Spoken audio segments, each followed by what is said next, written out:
Hello everybody, Minecraft here. Oh gosh. Hello everybody, King here. Minecraft 1.19.4 just released, and this introduces a whole bunch of quality of life features, preparing the way for 1.20. Here's all the features for you as quickly as possible. Starting us off here, you just heard. Excuse me. First thing you might notice is if you create a new world, so if you just create a new world, there's a whole new screen here with buttons at the top now to go between game, world, and more. You can enable data packs in here to turn on your features like the update 1.20 and the bundles, or you can turn on experimental features in here. You can change your game rules. Once you're actually in the game though, and you've created your world and all that, there are some updated features here. So when you do something with horse breeding, the stats regarding the horses, donkeys, llamas, any mount that has a variable of speed, jump, and health is now based on the average of the parent's attributes rather than being the average possible value. So basically, this means if you got one OP horse, it's a lot easier to get another OP horse than it would be to just keep randomly breeding them and then hoping that it eventually, works out in your favor. So overall, good change there. I would have went through the effort of actually showing you guys everything about the whole breeding mechanic, but it's a long process, and I didn't really feel like doing it. If you put a music disc in the jukebox, it now plays notes. And then there's also droppers and hoppers interacting with this, so let me just grab us a hopper here. So as you can see, it won't come out until the music disc is done playing, so I'll just wait a little bit and we'll see it when it happens. What I've also done is I put other side in this hopper, just so when Strad finally comes out of this box here, other side should insert as well. This should revolutionize how you use a jukebox in, say, a restaurant scenario. It's now finally being able to be used in an auto form, so if you wanted a long soundtrack for a certain area of your build, you can now set this up to recycle your music discs, so you don't have to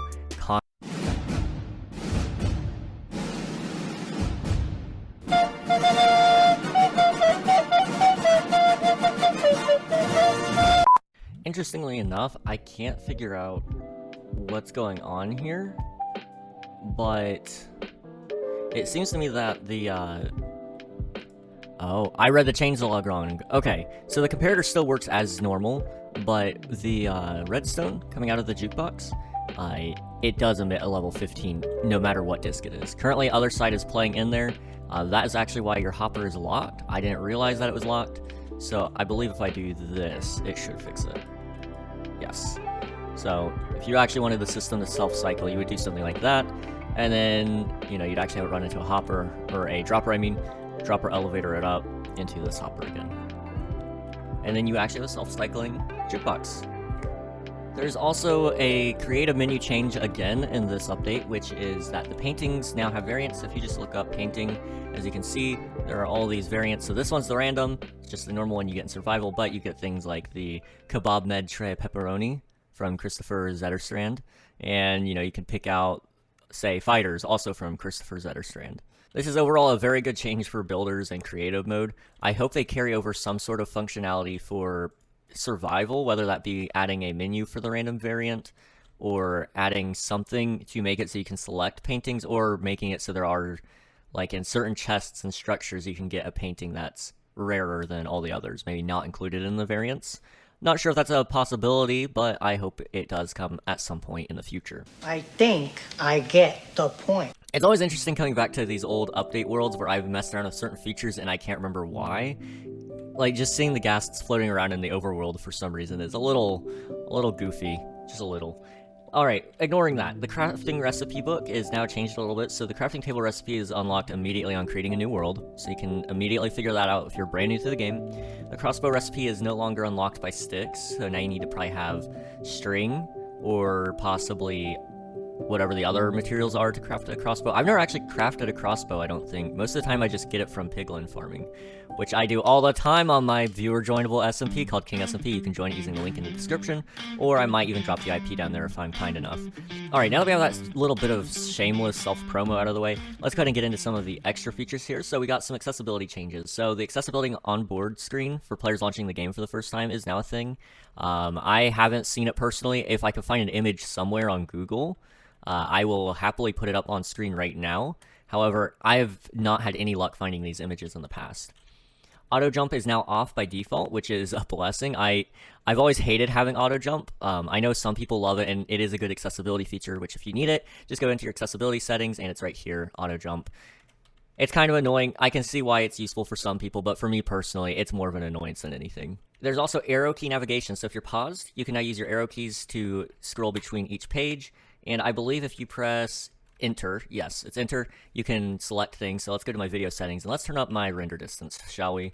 Let's just press enter here, and let's move it to the right a couple of slides. So we'll go to 16, press enter again, and we're done. There's also the high contrast resource pack, so if you want that, go to options. You can turn this on in resource packs or accessibility settings if I'm not mistaken. Yep, here it is, high contrast, or in the resource packs, it's over here as well, high contrast. Turning it on, we'll just change the UI elements if I remember correctly. However, they're trying to expand this to other portions of the game. So here in the pause menu, you can see, I kind of like it actually. It hasn't been moved into the creative menu yet, but I want to say they may have moved it into crafting. I'm not sure, let's just check it. Okay, not crafting yet. There is now added tooltip in the keybind screen that specifies which keybinds are conflicting. So if you go to options here, and then you go to controls, and then you go to keybinds, let's just say I set over here my drop button to be A. It says this key is also used for left or strafe left. This is how you can tell easily now which is which, so I can actually figure out, hey, wait a minute, A isn't usable? Why isn't A usable? Well, I can go find out that it's for the drop selected item, and I can come back up here and go to Q. The tooltips in the menu UI are also positioned in a way that is more readable. So, for example, here now it won't cover up notification time. It'll cover up sprint holds, so I don't have to worry about how long notification time, which, by the way, is a new slider. This just changes how long notifications stay on screen, things like achievements or crafting recipes. We're also going to stay in this screen for a little bit longer. Damage tilt is about the amount of camera shake when you're getting hurt. There's also the enchantment glint speed and strength that you can change as well if you'd like. I personally like to keep mine at 100%. Here you can see what the enchantment glint looks like because they've also changed that in this update. So here are two enchanted items with a full enchantment glint, and I can turn up the speed here as well if you'd like, just so you guys can see it at its full effect. I believe that was all the changes in the accessibility menu. Please forgive me if I did miss it. There's also a /ride command. So for example here I see this wonderful lad. Let me just do a /ride. So if you do /ride and then the player name, mount, entity name, and then press enter, you can now write an entity. So in this case, I'm writing the Wandering Trader, about the only good use for these guys in the game right now.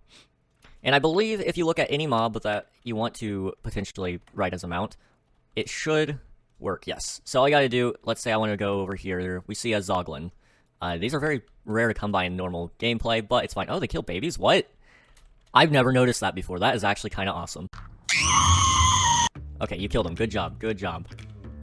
Okay, so as you can see, looking at him gives me his entity code. I can write him. And yeah, this is really nice feature. Probably good for mini games of some kind. I don't know. I'm excited to see what they do more with the /ride command, though. If you've been messing around with the /ride command at all and you have any interesting things that you've done with it before, like having a turtle ride a phantom while you're riding the turtle, please share them in my Discord, which is also linked in the description. Highly recommend it. It's a great community and lots of great Minecraft players there to connect with. If you are a data pack or resource pack maker, the version is 12 and 13 respectively, 12 being data pack, 13 being resource pack, if that wasn't clear. There's now also a damage command for applying damage to entities, so now you can do /damage. Let's just do me. And then, you know, I'm going to only do one, but it's going to be a cactus damage. Now, I'm invulnerable right now, so let me actually swap to survival. As you can see, I can take cactus damage. So, what if we did a damage type that you don't typically die to? So let's do unattributed fireball. I've never died to one of those before. And let's just make it 1,000 for good measure. Well, I just burned to death. Nice. Now that I'm back alive, there's also a /clone command, which allows you to clone into different dimensions. So I can clone something from this world and place it into another, which I did in the video. That's probably in the iCards, but it's also on screen right now, so you don't have to go back and look for it if you don't want to. I'm briefly skimming all the technical changes. There's a lot of things that I'm skipping over because I feel like it doesn't pertain to the general Minecraft audience. If it's something that you feel like you might want to learn more about, the link is in the description just below the like and subscribe button. Hint, hint. You know, if you want to go look at that stuff, I highly recommend going down and clicking that link, checking them out, and make sure that there's nothing in here that you didn't already want to know. There's a couple new game rules here. So command block modification block limit is the amount of blocks that can be changed in one execution of clone, fill, and fill biome. And there's also a game rule for do, vine, spread, which is a blessing as well. In the changelog, they say around 150 bugs are fixed in this release, so if you really want to go check that out, they have a link on their site on the changelog, which I've already mentioned where it is, to view the list on the issue tracker. It's a lot of bugs. I'm not going to go over it because I don't think most of us care, so at this point, I think that's where we're going to leave it off today. Again, if you want to join my Minecraft server, you're more than welcome to. It's a free-to-play, anyone's allowed to join, up 24/7 kind of server. I play every Monday and Friday, so you can expect to see me there if you'd like. And also join the Discord because that's where we keep up to date with all the new Minecraft stuff. It's where I post all my video notifications and stream notifications. And yeah, I hope to see you there. Thanks for watching, and goodbye.